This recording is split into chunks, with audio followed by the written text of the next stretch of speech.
measures of a nation's progress that empowering women.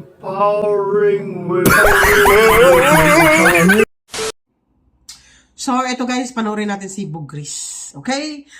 Good vibes muna tayo. Ala, inkarit nga man niya si Kuya BBM niya. Bakit hindi ka nagsikmas ang ilong mo bago ka magsalita doon? Tapos ano ni sang United Nations? Wala man to sa ibang nga nasyon. Isa man lang sa. Wala man na may nag-unite sa iyo. Bakit tinawag to na United Nations na conference? Saan lang nag-unite sa iyo nga nasyon? Do isa ka lang to nagsalita tapos may sipon ka pa. Hindi mo nararamdaman na nagatulog ng kulangot. Hindi siya klase sa presidente man. Do ka uluya ba lang? Do ayaw ko magsalita, hindi ko Pilipino. Do gusto ko na lang ang sabihin ako taga Sudan, taga Libya, maamo na lang ako taga Papua New Guinea. Do hindi ka ba magsabi ng Pilipino, why your leader has a snack? Inside is a no-nose, bilat sing Iloy. Kat hindi lang sa maliit nga sipon, ha? Kadako-dako, ganyan sa kukulangon mo yung rin. Yung puta.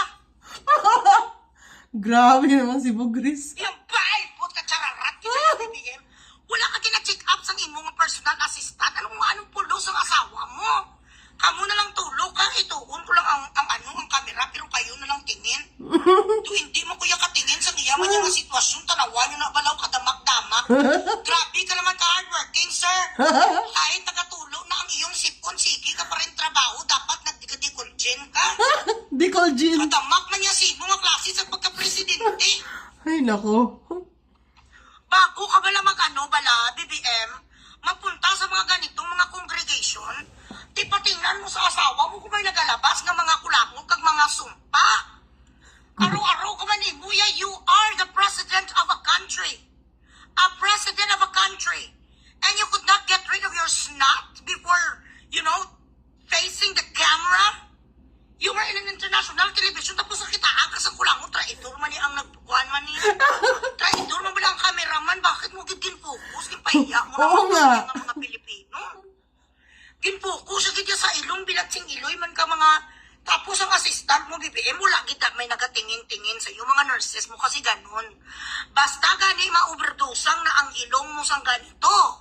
Kada linya, bilatsing iloy sang Coca-Cola, hindi mo na maramdaman kung may nagalusot. Oh, ganun pala Wala yun. nagnam na ang mga nerves mo kasi palagi ka nagaganon sa mga nagalinya-linya. Coca-Cola nga ginapalinya mo. So kung may mga dyan, may mga sumpa, may mga kulangot, hindi mo maramdaman, nakakahiya ka. Ang mga ganong mga mga galawan, sa mga tao lang na nga mga dugyot, sa mga tao nga mga pobre espiritu, sa mga tao nga mga high, pero for an honorable diplomat, huwag na natin sabihin na presidente, no, diplomat na lang. Na lang tabla, let's be conservative. Mapunta ka lang ganun, bilat sa ilo sa interview, ilang beses mo ginatingan, may kulangot ko. Basta may bulaho ko katulog, tingnan nyo, be. Yung di puta, naka-Amerikano, kabilat sa ilo, ang kulangot mo, yung nakakas. Ano nga klase, yung di puta, araw-araw ka naman imuya ka. Ano Grabe. naman kadamo, ang ginamo mo na kagabi. This simply means that he is not really careful of his hygiene. He is not careful in every time he presents himself to the public. This is the dynamics of a person who is Matalino, ano? who doesn't care. I think what he does every day, na para na nang umandar sa kailangan niya maganito just to function. Ito yung bago kong idol, Maharlika at ito, mga matatapang, Turning into a joke, you've turned into a joke. Where in the hell could you find the highest position in a certain country who goes out, who goes to a foreign country with all these bad bodyguards and everything, trying to put up a facade that he is someone who is very special and effective. Lahat na lang ang pagmamayabang meron kayo pupilat sing hindi ka kabalo mamungit. Grabe nga pagyayabang, lalong-lalo na ang gagagaga mo nga nga press sekretary mo naman si Aling Claire, nagbasa na naman kanina si Aling Claire sa kanyang bedtime story. Ang mga tao dyan sa barin gustong ipaalam sa inyo ng ating Pangulo, sandali, kulang pa, meron pa, sandali lang. Pa-Gcash kayo, bilat sa ilo. Gcash? Palalolo. Palalolo. Lahat kayo ipang-block ko. Hindi na kamo ganito. Subscribers, bilat sa ilo. Tapos wala pag-Gcash. Wala man stars. Magandang araw sa inyong lahat. Mga Pilipino dyan sa bansang Bahrain. Ginaya niya si Claire. Ang ating Pangulo ay nagsasabi na kayo ay maghintay-hintay lamang sa inyong mga ayuda at alam ng Pangulo kung ano ang inyong mga hinaing dyan sa Bahrain. Nakita ng Pangulo kung ano ang pangyayari dahil nag-viral ang isang video ng isang taga-Polo OWA ang kanyang pag-api-api sa mga Pilipino dyan sa Bahrain. Ito ay nakaabot sa ating Pangulo at siya ay nalulungkot sa mga bagay na nakikita niya sa gitnang silangan. Nais sabihin ng ating mahal na Pangulo na siya ay nagpanawagan sa ating Secretary ng Polo OWA, Labor Attaché, na si Mr. Kabdak at si Mr. Lorville. Ang taong nakita natin sa isang video na nag-viral ay na-recall na ng ating Labor Attaché.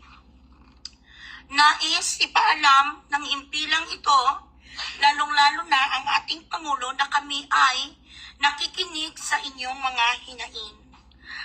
At dahil kami ay nakikinig sa inyong hinaing, pwede na kayo ngayon tumawag ng libre Tumawag dahil ng libre. nakipag-usap na ang ating Pangulo sa nako. PLDT na ang lahat ng mga kababayan natin sa gitnang silangan ay magkakaroon na ng pribilehiyo na makatawag sa kanilang mga pamilya sa Pilipinas.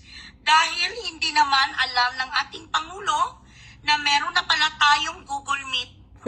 Dahil ang ating Pangulo ay natutulog siya simula pa noong 2010. Lalong-lalo na noong pandemic, nung natalo siya sa pagka-vice presidente kay Leni Robredo, hindi niya alam na meron na tayong Google Meet tsaka Zoom. So ngayon mga kababayan, nag-announce ang ating mahal na Pangulo na ang mga kababayan natin dyan sa gitnang silangan ay meron kaming ibibigay na mga libreng pangtawag long distance sa inyong mga pamilya. At tungkol naman sa nangyaring kahiya-hiya doon sa United Nations, sa United States of America, who's who? Did they read? To who's who the president give the ayuda for the Filipino people. Anong question? Okay? Bukas na tayo ngayon sa mga question ninyo. Martin Andanar, ABS-CBN. Okay? Ano yon? Ano ang masasabi ko sa mga Pilipino na pumunta sa gitnang silangan? Kasalanan nila yon. Sino ba nagsabi sa kanila na pumunta sila sa ibang lugar? Tapos ngayon, na may gera, magagalit sila sa ating pamamahalaan? Walang may nagsabi sa kanila na iwanan nila ang kanilang pamilya at pumunta sa ibang nasyon. Hindi kasalanan ng ating presidente ang nangyayari ngayon na balik-taktakan sa gitnang silangan. Napakabobo naman po ng ganyang tanong, Mr. Andanar, kasi ang mga nangyayari ngayon sa ibang bansa ay kagagawa naman yon ni Trump. Walang kasalanan dyan ang ating presidente. Ang dapat nga ay pasalamatan natin ang ating Pangulo dahil nakipag-usap siya sa mga matataas na tao dito sa Pilipinas para ang lahat ng mga Pilipino na nga walang pambili ng kanilang wifi at kanilang mga load sa kanilang mga telepono ay magkakaroon na ng mga pantawag. Mabilis naman po ang pag-apply sa free call. Ay, naku. Meron po kaming ipapadala or ilalagay sa aming website dito sa fan page ng ating Pangulo na lumabas ang kulangot kanina sa Amerika.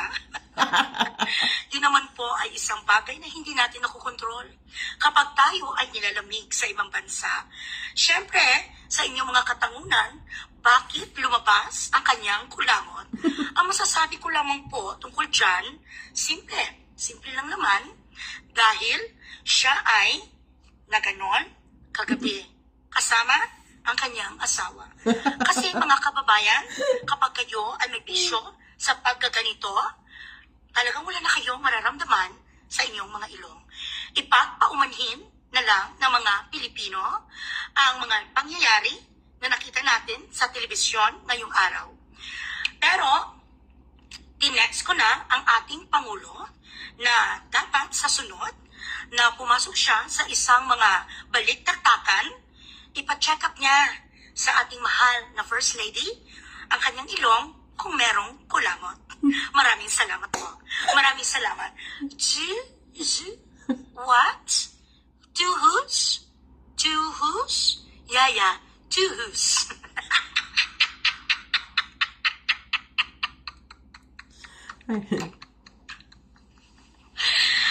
Meron na tayong libre pagtawag sa Philippines.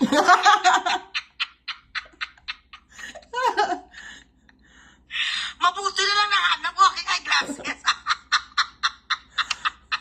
Ay, nako. Ang tagal na nagkaroon ng libreng Hindi na tawag. Pinoy. Ano ba naman yan? Meron tayong presidente. Alam niyo po guys, no? Ilang beses na po nangyari yan kay PBBM. Guys, hindi lang po isang beses nangyari yan kay PBBM eh. Ilang beses po yan siya na captured, no? Sa live na tumutulong ang kanyang sipon. Minsan may lumalabas na powder sa kanyang ilong. Tapos one time, nakita rin siya sa live talaga, no? Talaga pinupokus pa talaga ng cameraman, no? Kitang-kita na yung kanyang gums dumudugo, yung mga ganun. So, yun nga po, no? Ang sabi nila, yan daw po talaga ang epekto daw pag gumagamit ka ng coke, no?